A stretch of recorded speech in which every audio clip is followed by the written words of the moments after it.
кеше шығармашылық кеш болғалы тұр, иә. Соған бас қосып отырмыз. Бұл жұмбек кешіміздің тақырыбы республика күніне арналған елімнің айбыны менің мақтанышым атты бала мен ата ана арасында байланыстырылған сурет байқауы. Енді бүгінгі бүлдіршіндер ертеңгі елдің болашағы. Сондықтан отан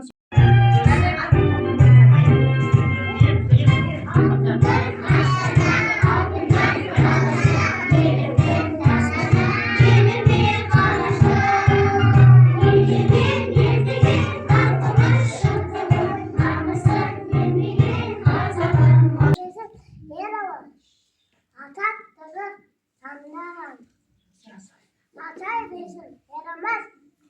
Günde bizim yaramaz. Merhaba Aydın. Respublika Çermenim. Özebağ'da bitti.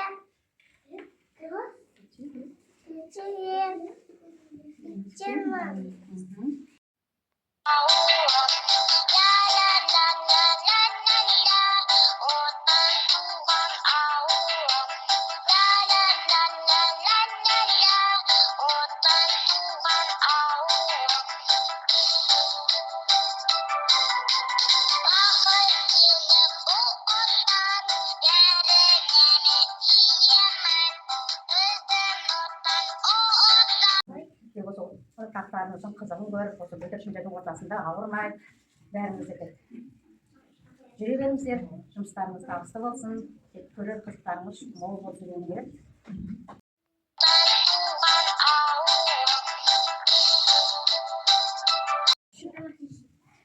Біздің макетіміздің аты менің отаным Қазақстан деп аталады.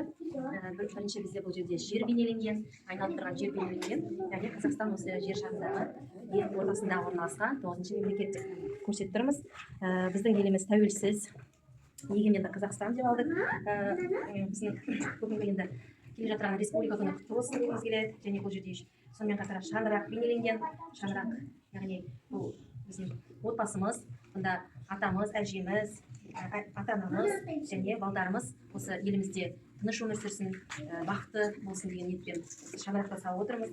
Ортасында Қазақстан бейнеленген. Біздер өзіміздің отанымызды сүйеміз, өзіміздің еліміз бар.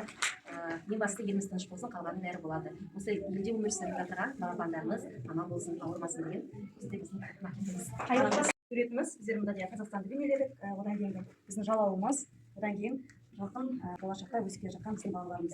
Болашақтары жарқын болсын, әрқашанда бейбітшілік құсы самғап, ұша берсін. Тек қана бекіте берсін деген мақсатта. Біздер деген қима тапсыру әдісімен Қазақстан жалауымыз бейнелеген түріміз өзімізше енді күн, бүркіт және көк аспан, көк құстар Қазақстан жалауымыз бейнелеуші шексіздік.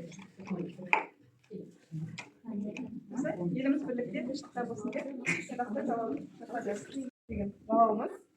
Көк аспанымыз ашық болсын деп. Көк аспан астында осы балаларымыз бақытты, бейбітшілік өмірде өмір сүрсін. Күшті, күшті.